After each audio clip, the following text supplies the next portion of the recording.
Good evening. Thank you, everyone. I think that's one of the nicest introductions I've ever had. It's a pleasure to be here in this building, which I discovered for the first time. And above all, it's a very great honor to have been chosen by yourselves to give the Lou Kahn Memorial Lecture.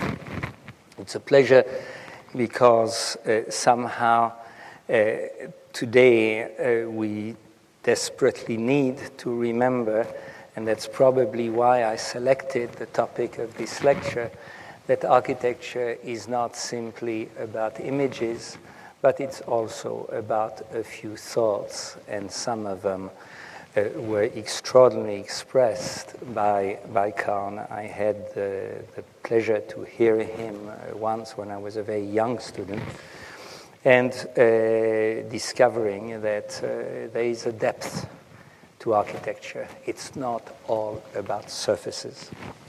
So what I intend to do tonight is not to give you a show and tell lecture to show the last 30 projects of my team and myself, but rather to try to think about our condition and what it all means to do architecture.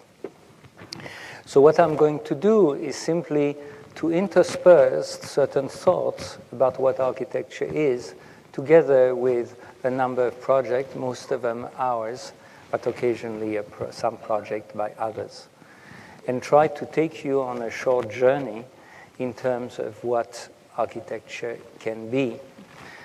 In many words, or in a few words rather, I should say that to me, architecture is very much, it's not about a knowledge of form. It is really a form of knowledge, namely, just like philosophers, mathematicians, poets, we invent the world we are in. And we have to have that ambition and also that, responsibility. So let me try to take you through this short journey. The first point is, of course, where are we today? If I look at Architectural Magazine, I see amazing things, especially in the last 5-7 years. Incredible project by the best architects and designers. At the same time, I have a strange feel of unease. It's a little bit like when early in the morning, I wake up, and I don't know if you know this extraordinary website called www.design.com. It's a really design and architecture blog, which always produces the most extraordinary images with almost no words. It's just images. So at that moment, I'm wondering, is architecture just about images, about perceptions? Or is there something that makes a difference between what I would call concept, percept, and affect? If I try to explain the difference between the three, the easiest way for me is to look at an arch. And of course, here I started to think of Lou Kahn. There is a diagram of an arch. That's the concept itself. And then you have to turn it into, what it will look like. So you draw that, that percept in a sense. But then when you build it, and when it ages, and when it starts to have, a history, and it gets into a ruin, then it starts to have, some emotion attached to it. And that's what I would call an affect. And all architecture is really all these three things. It's not simply images, perceptions. It's a little more, both on the left and on the right. In other words, it's about ideas and concepts, as well as it's about emotions. And concepts have an incredible role because they have an effect on your affects, on your emotion. Just take a very simple example. Housing. Housing, it's not all the same. If you live on the place on the left, it's not the concept is of course very different from the two others. But your affects, your emotions, the way you're going to live there is also unbelievably different. In other words, they're interrelated. There's no necessarily cause and effect relationship. I'm not going to say that one is better than the other. I know extremely beautiful places like this, which are a pleasure to live in, and atrocious places of this sort, and vice versa. So there's not a cause and effect relationship, but there is quite an effect that is determined by one of these two concepts as opposed to the other. I'm quoting here a very famous philosopher, not terribly fashionable to quote Immanuel Kant, but, not too bad. Concept without percept are empty, percept without concept are blind. I found this yesterday Googling, right? So I thought not bad for a discussion, that somehow celebrate Lou Kahn. Look at these buildings. You all know them. Quite extraordinary moment of not only the history of architecture, but, one's perception of what it is. And look, there's a plan, there's a concept, an extraordinary concept, Sure, it's stair shaft, exhaust shaft, heritage shaft, but it's not there, the concept. You all know here, the idea of serving servant spaces and served spaces. You look at it again, and here, extraordinary perception. But look at the concept. Or, once again, look at the way materials are being used. The extraordinary bricks, I hope they were provided by our sponsors tonight, and, the role of concrete.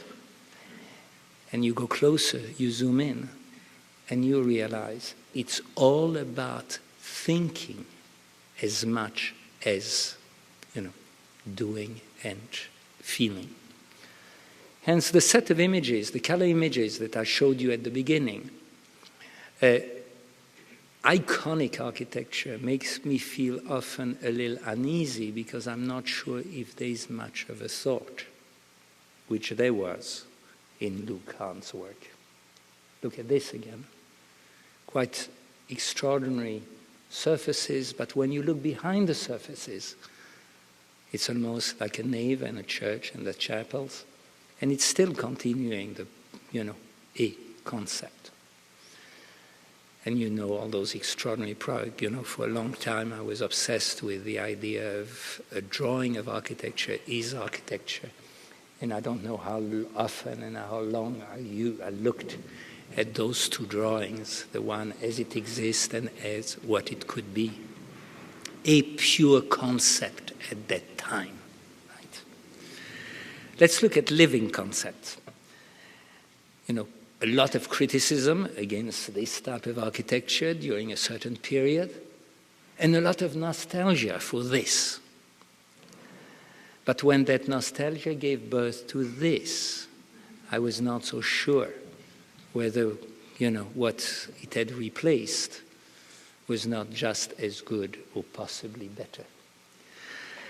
When I started to do architecture, that was at a time when there was a raging battle between postmodernism and modernism, embodied by one extraordinary juxtaposition in Colin Rowe's famous book, Collage City, where he takes a city, Parma, a city in Italy, and Le Corbusier, Plan Voisin. And he says, on the left is good, on the right is bad. And making a distinction between a city of continuity, in other words, the city of streets and squares, And a city of discontinuities, in other words, those tower block and just, empty voids in between. It was a time when I was starting to work on the Parc de La Villette. It was a competition. And I became fascinated with this idea of solids and voids. And realizing that they were not one versus the other, but somehow they were two faces of the same coin. And they had very much to do with being complementary. And that you could continue the continuity in a discontinuous manner. And that perhaps streets and squares would define spaces, but the points, those points of intensities, would activate the spaces. Almost like a column in a room activates the room, and the walls around the room define it. They're not mutually exclusive. They can play with one another. So I started to look at the various ways one can organize a large territory. In that case, it was 125 acres, and was really drawn after looking, of course, at the grid, the concentric circle, the Baroque axis, the ideal city like Beijing, etc., etc. Got quite fascinated by exactly the thing that everybody hated at the time, the plan voisin of Le Corbusier. So when trying to design a park, I said, no 18th century park, no 19th century park, no 20th century park, but what about trying to make something out of those points that activates space rather than define it? I still have trees and things of this sort to do the defining, but I want to activate. So that led to the now well-known diagram of the points of intensities, the lines of movements, and the fields of activities that everybody can take over and appropriate spaces the way they want to. So the superimposition of the system, the three systems, were not about a composition. It was simply about having determined three concepts that once being put together were really becoming the park. And the superimposition of points, lines, and surfaces became really the way to develop a different approach to architecture at the time, which was simultaneously about activating the points and about defining, through nature. I felt that maybe here something had to do with both a concept and perceptions and affect. So when this building, the park started to be built, it engaged in a dialogue with a series of other artifacts. In other words, these are not about sculptural building, but they are really about establishing a dialogue between what is around it, and even more importantly, a dialogue in history between, the late 20th century and even now, 19th century, 20th century, and so on. And when it was time to start to design the individual buildings, the red buildings, the idea was that another concept would be developed, the idea that they could be made of parts, of fragments, the grid of the structure, the ramps, the staircase, each being organized in a apparently random fashion, but very much having to do with the program itself, so that eventually it would give a different set of architecture 26 times. The 26, it could have been 27, it could have been 24, 31. That was not the issue. And at all moments, this narrative, this series, were really about establishing that dialogue in history. For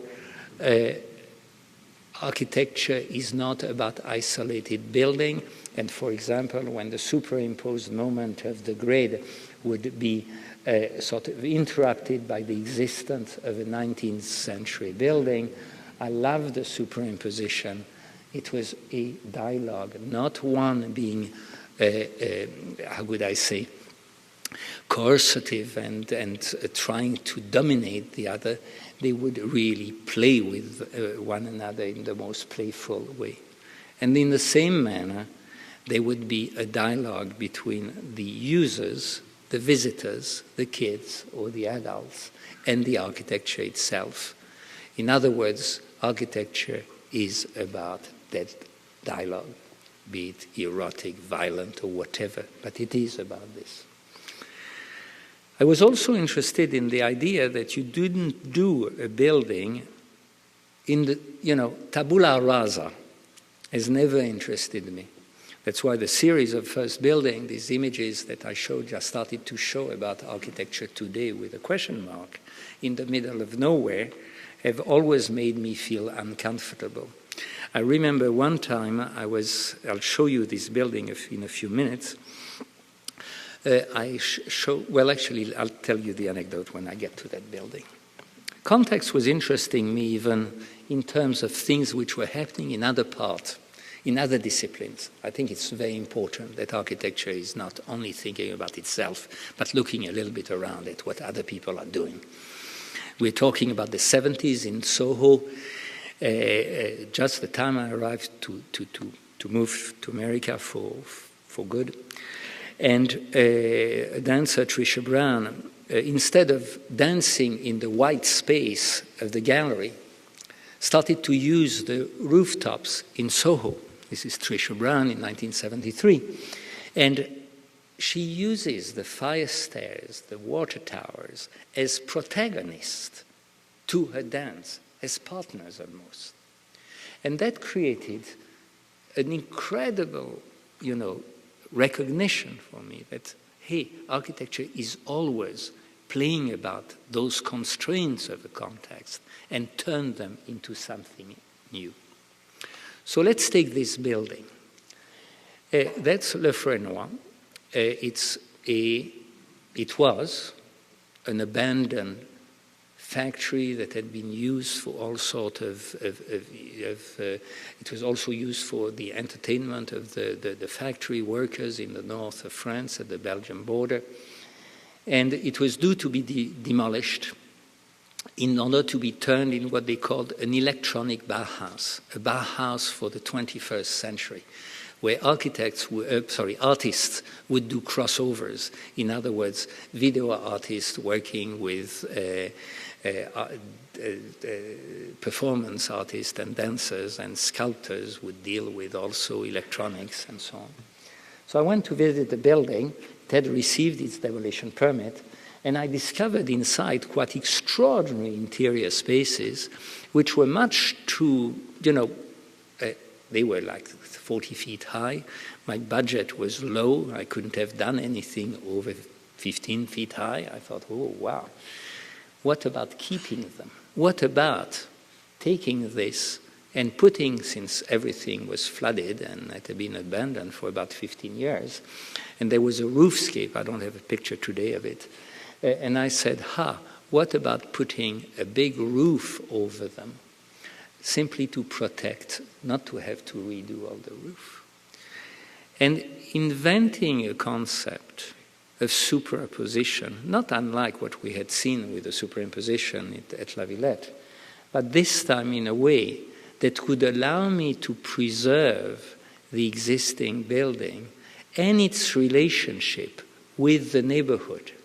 In other words, having to do a building which was quite large that would somehow allow the neighborhood to flow freely underneath. So this big roof started to establish that dialogue. It was at the time, again, we were in the late 80s, early 90s, when the prevalent idea was that you had to be contextualist. I hate the word contextualist. I like the word context. Namely, contextualism suggested that you had to design building that looked like the building next door. I much prefer designing building that engage the dialogue, a respectful dialogue with the building next door. or the building below, in this case, next to it as well.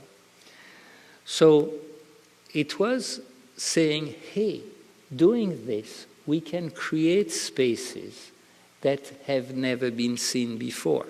In other words, the in-between, in this case, the in-between between the old roof and the new roof, created a space, a residual space, that could be used by artists to do performances, events, and so on.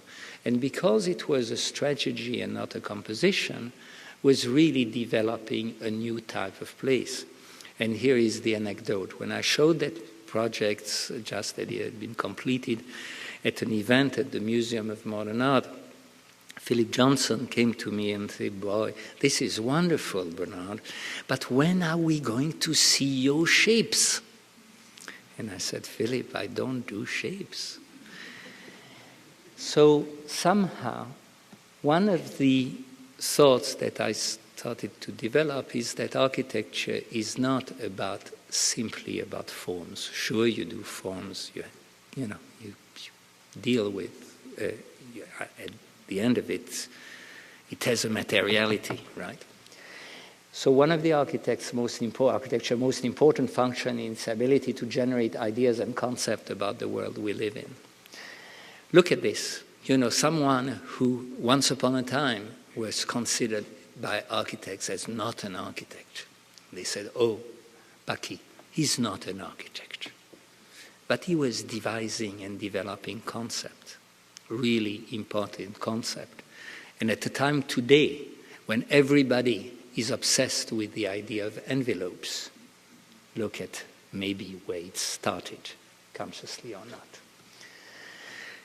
It's also one of the particularity of our work is that those concepts, we turn them into something else. If you're a mathematician or a poet, you deal with words or with mathematical equation. But we architects, at one moment, we have to materialize them. Namely, our stuff has a strange type of characteristic. You have to turn an idea into a material. And so when you start a project, whatever first sketches, and whenever you start to build it, you always think how you are going to take that idea and that concept and turn it and to materialize it. And maybe that's one of the definitions of architecture, the materialization of a concept. And as a young architect, I was not terribly interested in certain details. And then I discovered in building things that it was rather fascinating how to turn the concept into something that was really about an art which was so different from all the others. And as I started to work, I started to realize that the materiality of these buildings was really what was making the concept come alive, waterproofing included. So in this case, this is a concert hall, big concert hall, 7,000 seats in Rouen, a word totally impossible to pronounce in the American language, and which is made of a double envelope, an inner envelope made of concrete, and an outer envelope made of steel. So and the in-between always is a key thing, is the place where you have all the circulation, all the movement of people within the building. And the seats themselves were there to explain and to somehow to reinforce the idea of the concept of the building. Very few materials, just concrete and steel. So I didn't want to disrupt that dialogue and made the seat entirely transparent.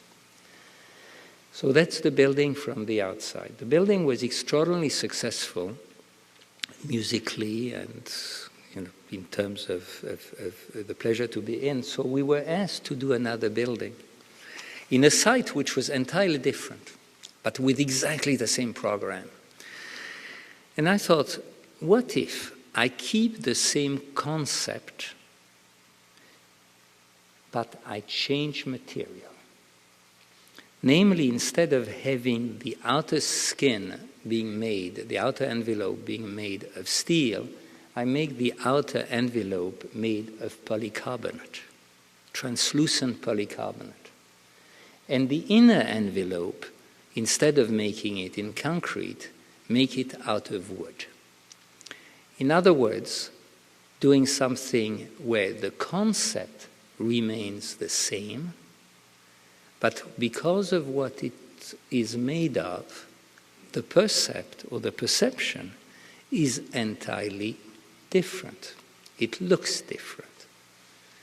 But maybe, and that's where, yes, here are the seats now participate in the dialogue given by one of the two materials. Look at the two buildings and look at the juxtaposition, the same concept, but two different set of materials. That's where the effect comes. When you visit the two buildings, you feel different. The emotion is different. You may like one better than the other. It depends on who you are. Somehow, there is a direct correlation between the conceptual attitude to material and the effect you may create.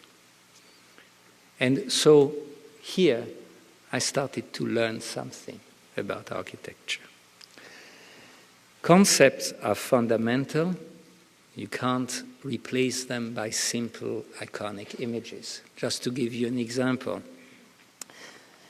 here in Philadelphia, I cannot avoid not mentioning Duchamp. I could have shown, the Étant Donné room, but I'll show here just a ready-made.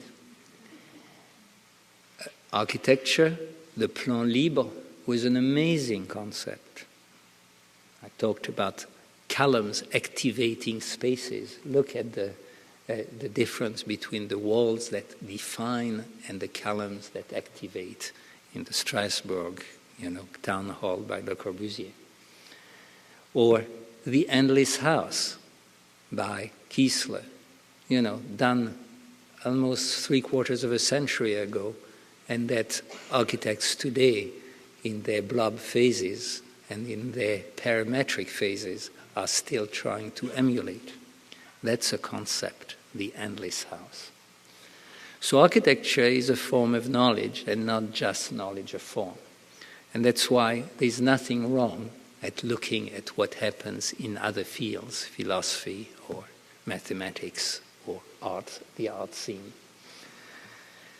Again, I hate to, again, that's these quotes, I promise you, I found them Googling yesterday.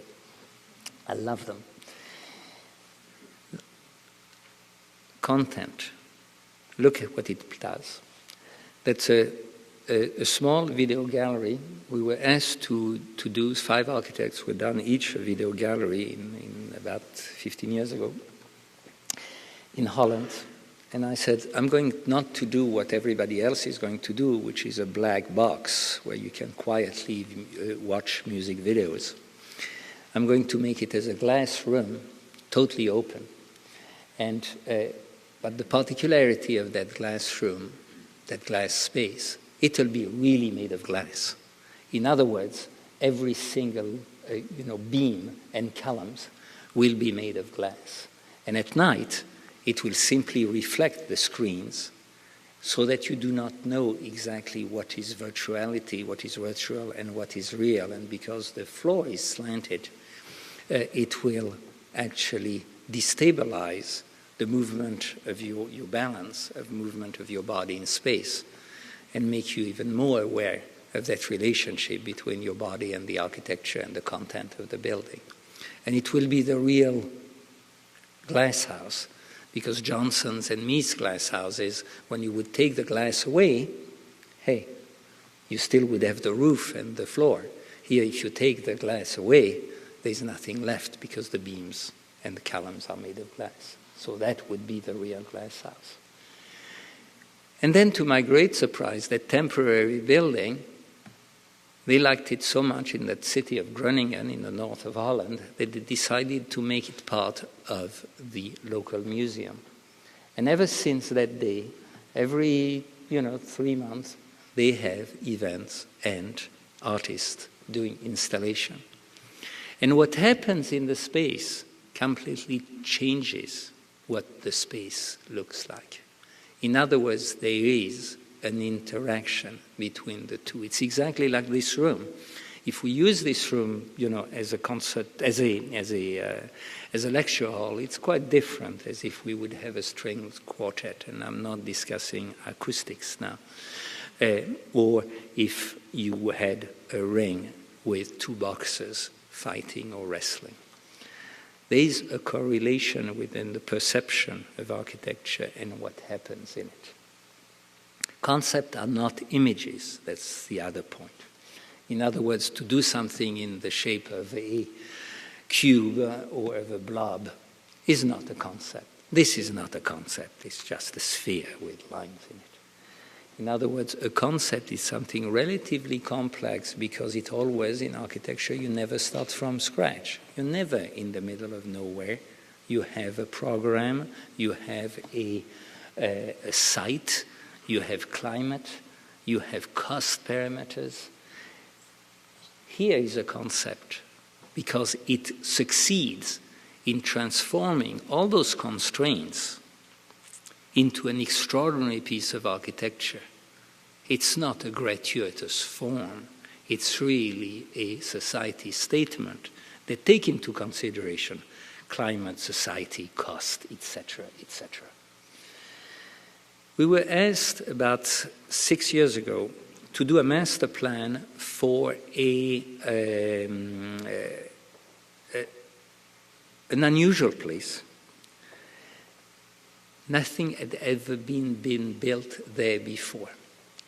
Just a forest where the trees never grow very high because the brush tends to smother them and they don't grow over 20 feet. Near Santo Domingo, about 20 miles from the city, past the airport. And we were asked at the time to design a city for 40,000 inhabitants. Today we're talking about 4 times as many people in it. So I said, hey, it's not tabula rasa. I cannot do Brasilia. Of course, the first idea, architect's egos was, here I come, Niemeyer. And yet, I felt that I had a context, it was nature. And maybe that was what I would work with. Start to carve a series of clearings. And every one of these clearings would become part of the city. And I called it Elliptic City and conceived the whole master plan as a game where you would have a set of parts, building or whatever, and they could be any type of program. It could be schools, it could be businesses, it could be housing, it could be shopping, and so on. And as the project would evolve, we would have the framework. The framework was this set of elliptical clearings, and in it you would put the elements of the game.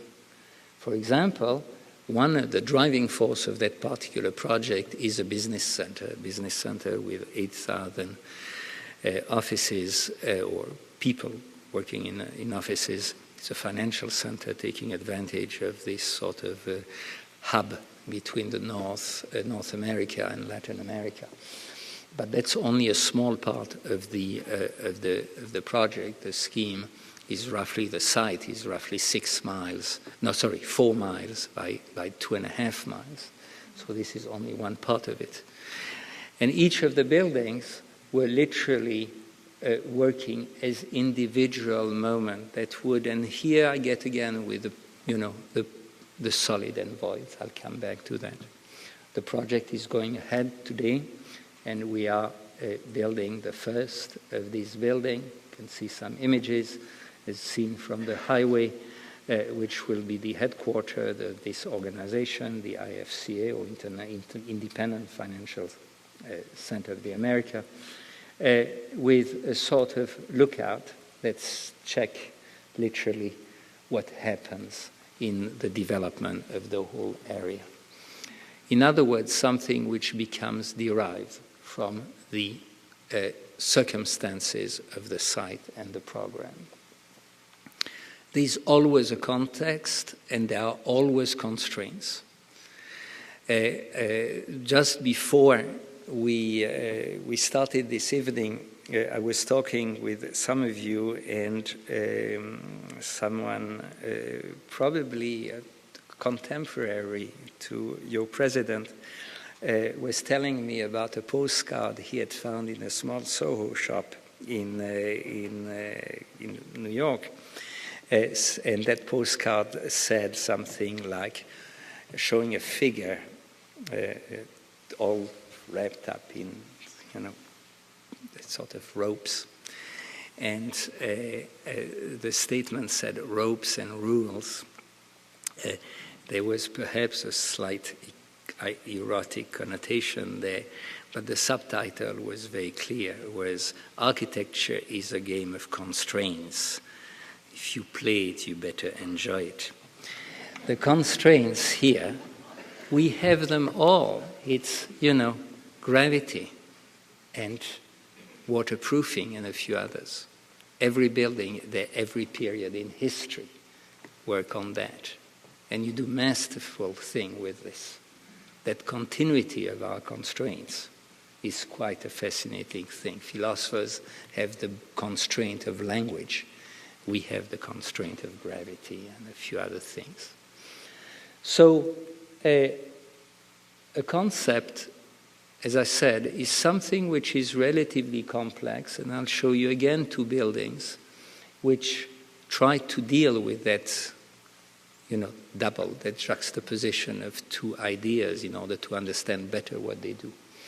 This is something which the building which will be completed in a few months, celebrating a battle between Julius Caesar, the Roman once emperor, but at the time chief of the Roman armies, against the head of the Gauls, someone called Vercingetorix, and a famous battle happened right on near this mound and around all those valleys. Quite an extraordinary site, which is very much like what you see here in Burgundy, 1 hour from Paris.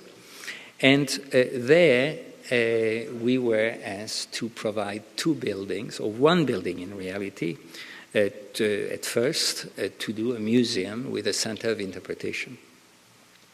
And I decided that maybe the idea was to turn it into two buildings in two different sites. One site where Vercingetorix was with his troops, somewhere here, and another site where Julius Caesar was in the valley. Amusingly enough, just as an aside, most countries in the world celebrate battles that they have won. France is the only country I know that celebrate battles that they have lost. And Alésia, that's the name of the place, is considered today as the founding moment of the French Republic, but they did lose. But that's a paradox, I suspect.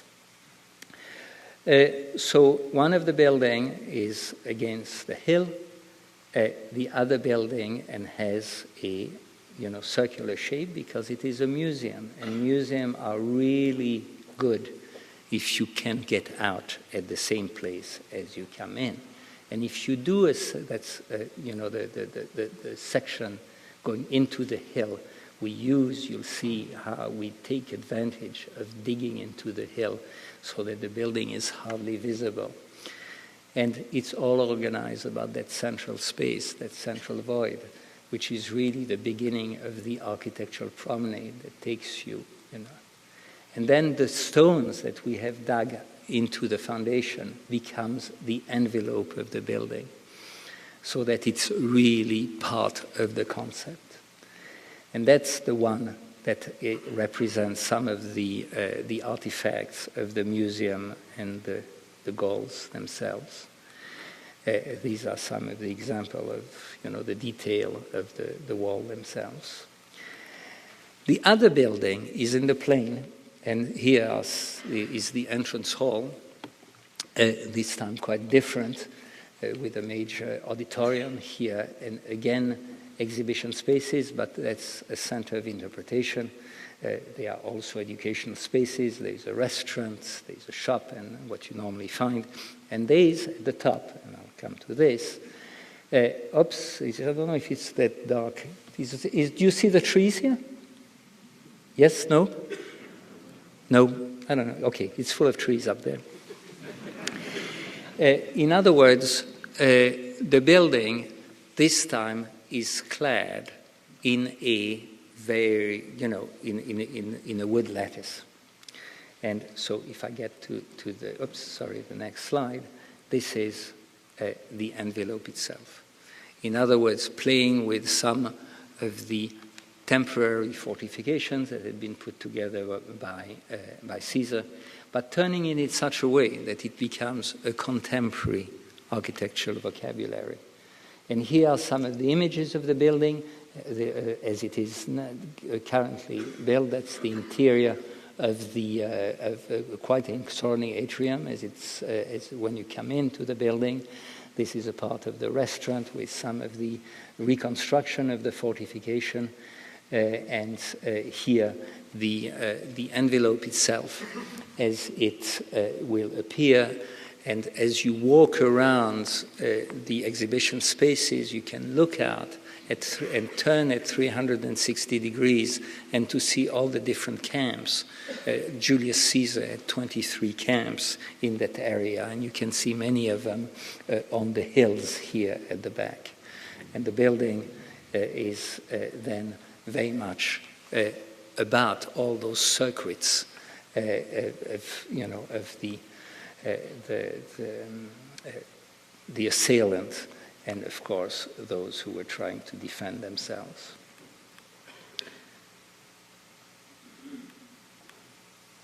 Concepts don't come out of nowhere. Some of them, occasionally you invent new concepts, but sometimes they've been there for a long time. Inhabited bridges, for example. And the other day I find in a Dutch magazine that quite extraordinary archaeological remnant, and look, it becomes an inhabited bridge. Offices. Or the blocks. The blocks of Barcelona, you all know them. If not long after that, La Tourette is also a block with a void in it. Solid and voids is a theme. I showed you this example, but there are plenty of others. Everybody who has been to architecture school knows the Nolli plans. It is about solid and voids. Here are some images of our entry when we were one of the 3 finalists for the Museum of Modern Art in New York, about carving spaces, museum spaces inside the matter of the existing buildings that we had to keep, almost like carving, like water, carving space into a mountain. Another example, solid and voids, and that's back to La Villette. At the time, looking at 2 painters, painting roughly at the same time. Renoir on one side and Malevich on the other, solid and voids. Another cinema, the street with or the street without people. That's a violent image. In philosophy, there's a statement that says the concept of dog doesn't bark, and so it blocks everything. I maintain that in architecture, the concept of dog barks. In other words, we do materials. And so look at this drawing, this fantastic drawing. If you've seen it being published many, many times, it's, the brick house by, I told you that I still would talk about bricks. The brick house by Nice. There's something that I discovered only recently. I love that drawing because of the fact that it was what I would call a pure concept of solid and voids. But I saw it for the first time a few months ago. It's about this big. And when you look at each of these lines, you notice, and you can start to see it on this slide, that every one of these dark lines is actually a brick. In other words, the concept is really made of the material. Mies was a good architect. Concept and experience. Sometimes the space that you do, very dark slide, I'm sorry, here, 2 walls, the artist Bruce Nauman, and the concept of the 2 walls becomes the experience of the space. This is now quite known. It's a story which used to be told by Cedric Price, who had been the architect, the British architect Cedric Price, unfortunately died a few years ago, who was asked by a couple to design a house, and during the 2 or 3 months that he talked to them about their respective wishes, they kept bickering and, fighting. And at the end of it, he said, what you see on the wall, it's not a house you need, it's a divorce, lost the commission. So, and I asked myself one time, what if you would try to design a house that plays that? So I took pieces from a movie, Frankenstein, in other words, showing the doctor fighting the monster, and the choreography of the movement of the two as almost like dancers, solidified those arrows, then turned them, in reverse, made from a solid, made a void, and created the spaces of the fight. So I told Cedric, maybe that's what we could do. Maybe they would not have divorced after all. So formulating the question of what the problem is really what we start with. In other words, we're not, I hate when people say architects are a service provider. No, it's more than that. We also have to determine the nature of the service. We have to determine to help formulating the problem.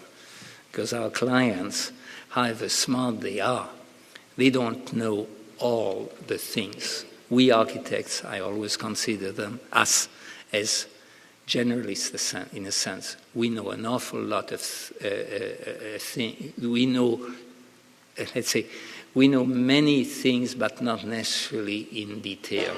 Much of our clients know a few things with a lot of details. So formulating the problem is important. Those guys formulated a problem, but maybe it was not the right problem. So many differences, this cannot exist without this.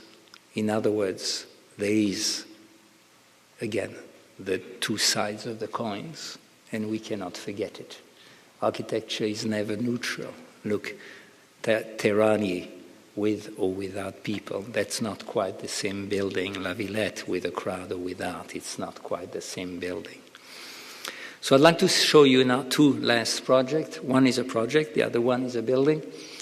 Built, Draw Me a Void, I'll start with that. Those who remember The Little Prince, the famous story, children's story by Saint-Exupéry, where the kid is asked to draw something, and people say, it's a hat. Why do you draw a hat? And the kid saw, it's not a hat. Look, this is an elephant being eaten by a snake. That's us, the architects. We design hats that really are something else. So I was asked to compete for a museum in a city called Tianjin, 2 hours from Beijing, which I thought I had never heard of before. 8 million inhabitants, and you have never heard of the city before. And I found myself in this predicament that many of us architects find themselves in quite often, namely You are invited to a competition or to build something in a place where you have no idea of the culture. Often you don't have time to go and visit it. You're given 3 weeks to draw it, and you have to make the craziest assumptions. You don't know enough, and sometimes the program stays in about 3 sheets of paper or even less. That was the site, an industrial site, and I started to ask myself, well, I'm going to do one thing which I never like other people to do, which is to use analogies in order to start a project.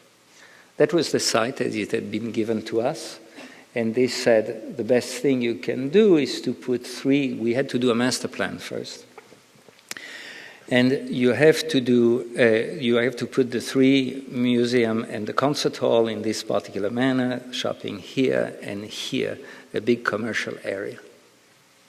And I didn't like that particularly, and I started to look at other ways to think in architecture. I knew nothing about the site, so I said, let's make analogies. What about molecules? And what does it mean about aggregating molecules? What about doing, like a tray with cups and teapots? Or that's the 2 parts of the site, right? The site, that was the part for the commercial, for the museum, the cultural area, and the concert hall, and here the commercial area. Masks, trying to play with local thing, tongue-in-cheek, of course. Games, chess games of sorts. And eventually, I thought, hey, what about, again, exploring the solid and voids and taking the solid of the so-called commercial area, carving the voids that bring daylight into those rooms and offices, and turn them into the various parts, the various museums. That was the concept. Solids, the building, voids, the courtyards. We were competing against Zaha Hadid to do, and I thought she should have won the concert hall.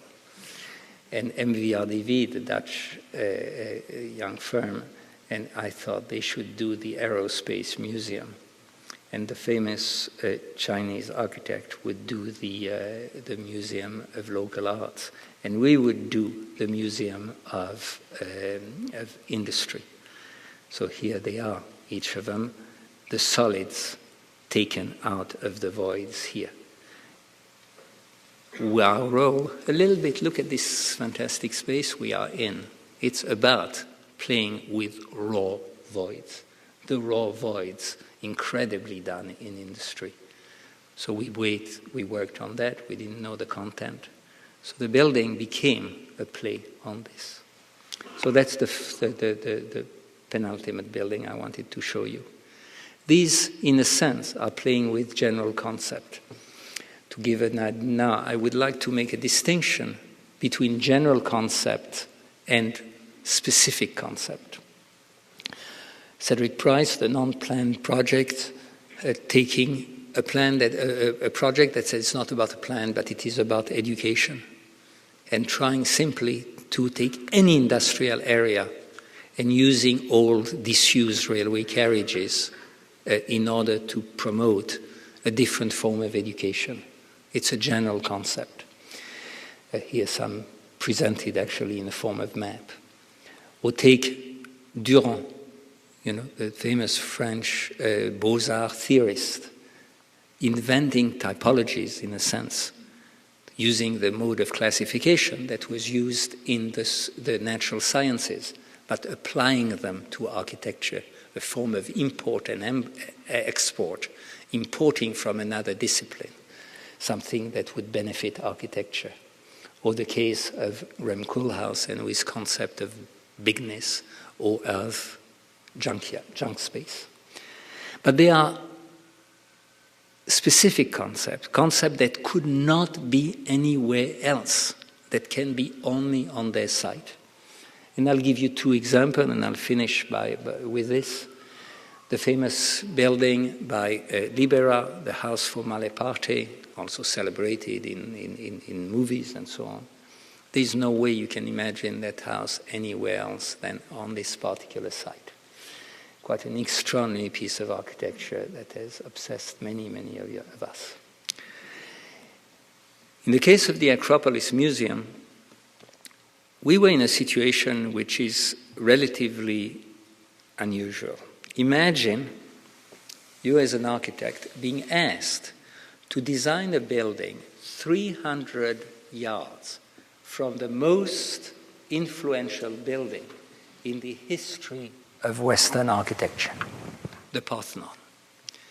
Not only that, that particular site has a strange particularity.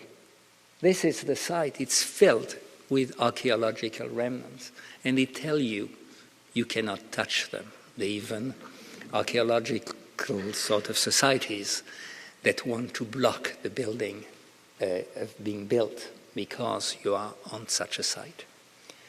That's the second challenge. And the third challenge, which you discover very quickly, is that they tell you that the agenda, one of the agenda of this building is to convince the Brits to return the marbles to Greece. So, three challenges. Three challenges which, interestingly enough, are not completely unrelated with those circumstances of the site.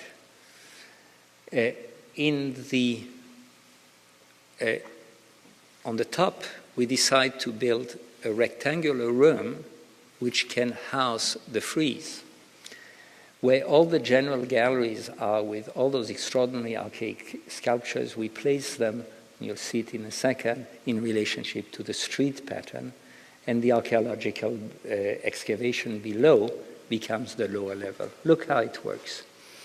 Here is the Parthenon, here is the street patterns, and below the archaeological excavation. So we said the middle of the building is oriented along with the street. The upper part of the building, the glass house, which looks towards the Parthenon and which has all the sculpture from the Parthenon, will be oriented exactly like the Parthenon itself, slightly shifted, so that each of the three parts have their own identity. The part with the above the excavation, the columns are determined in order. The column grid is not a grid. It's completely determined by the location of each of the old walls, and part of a negotiation that I had with the archaeologists, where we walked during 3 days negotiating the place of every column so we would not destroy a wall or a precious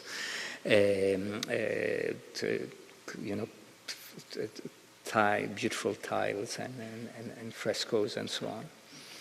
So then the building is conceived as hovering over the archaeological excavation with the glass house parallel to the Parthenon itself.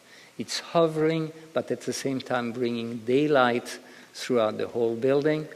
And here, that's where you see the glass, the glass enclosure, the double height of the archaic galleries, the terrace that allows you to look also at the Parthenon itself.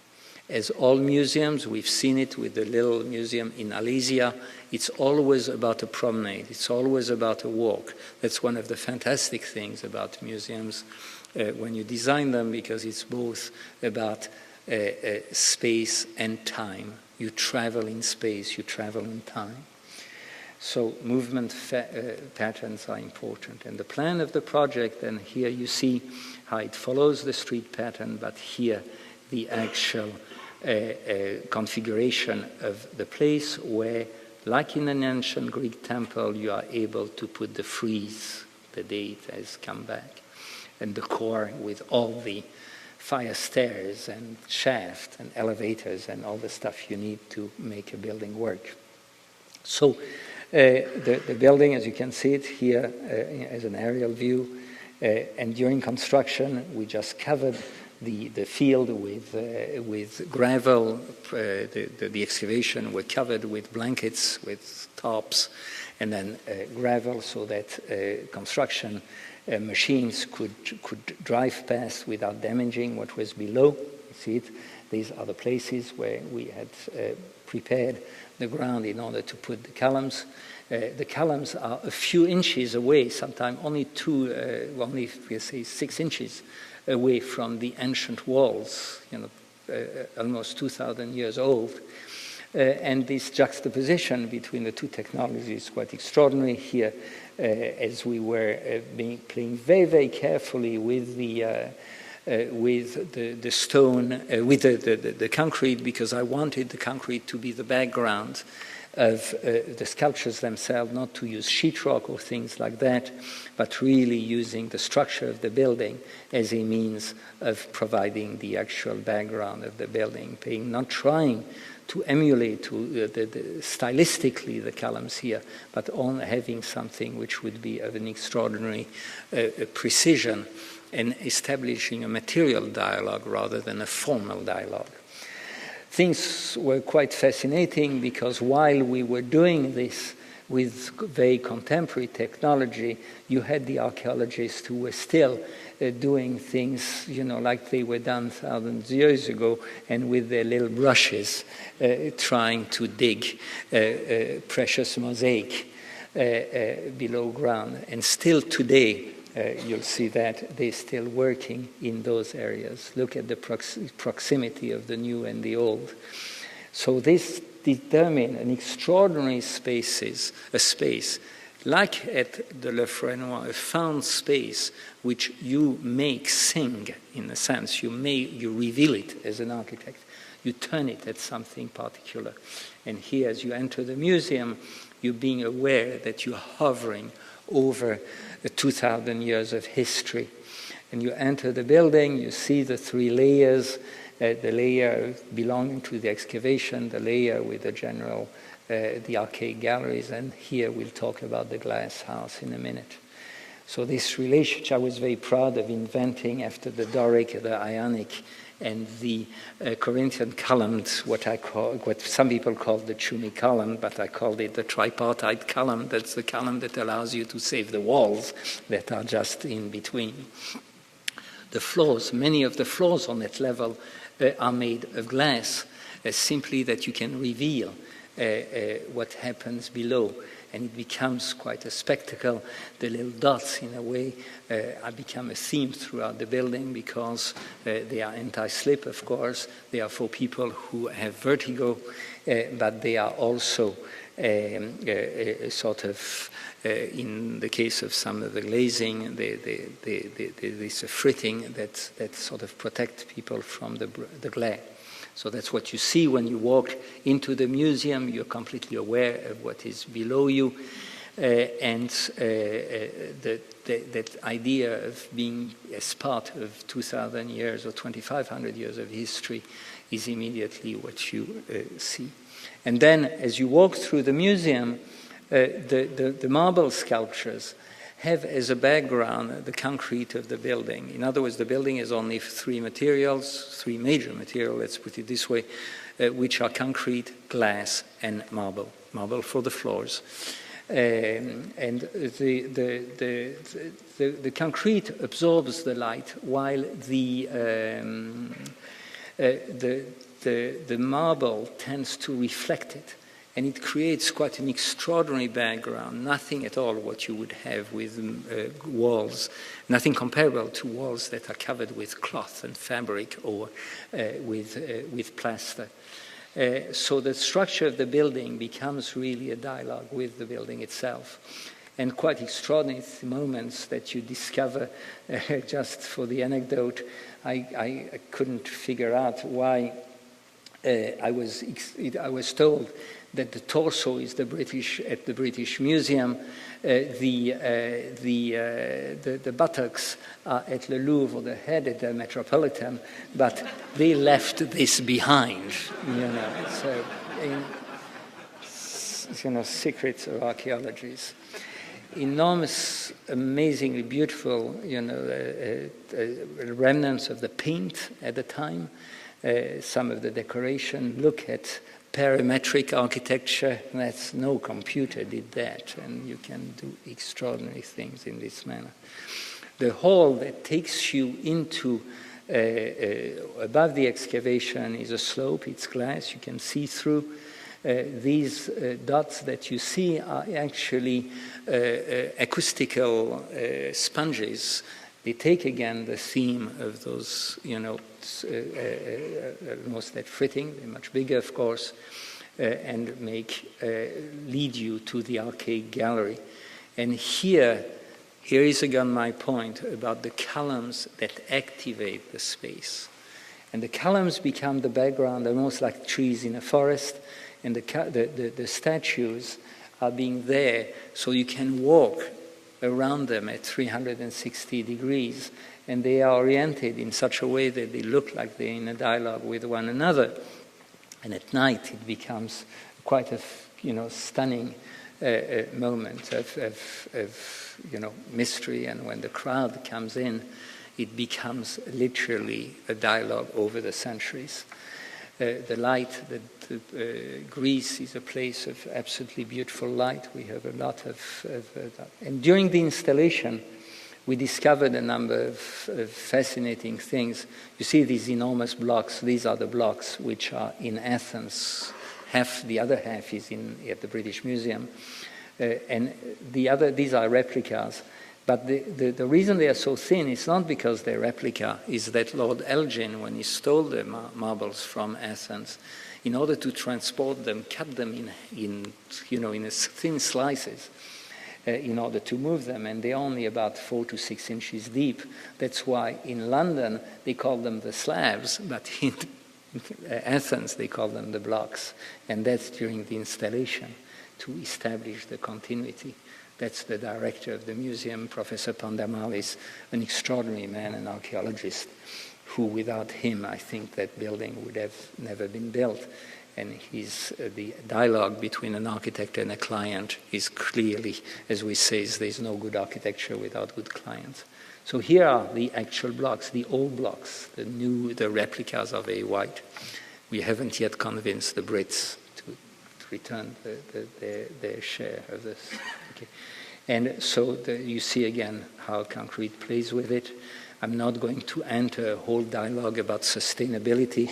The air is recirculating. It's very hot in Greece. If you're crazy enough to do a glass house in a country which is easily going over 100 degrees Fahrenheit, we worked with Air of New York to develop a system where we bring the cold air, take it here in a double glazing, but we have single glazing where people are looking out towards the Parthenon, taking it back into towards the cellar where it's clean, clean and cooled.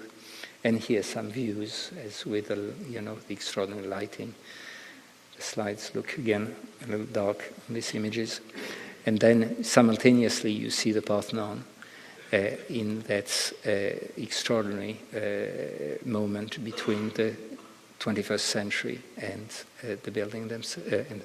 And when you see this, people said, little movement, on the side. And of course, Bernard is a deconstructivist. No, not at all. I was dealing with the context of the Parthenon, because this is parallel to the Parthenon itself. And the entrance itself reveals the section through the museum, the so-called archaeological layer, the part with the arcade gallery and the glass box. These are fins. They protect you against the sun, but from this angle they almost look like column. Again, the reflection in the glass, and as you see the building revealing itself in its all its periods and time. Concept, percepts, and affects. Thank you very much.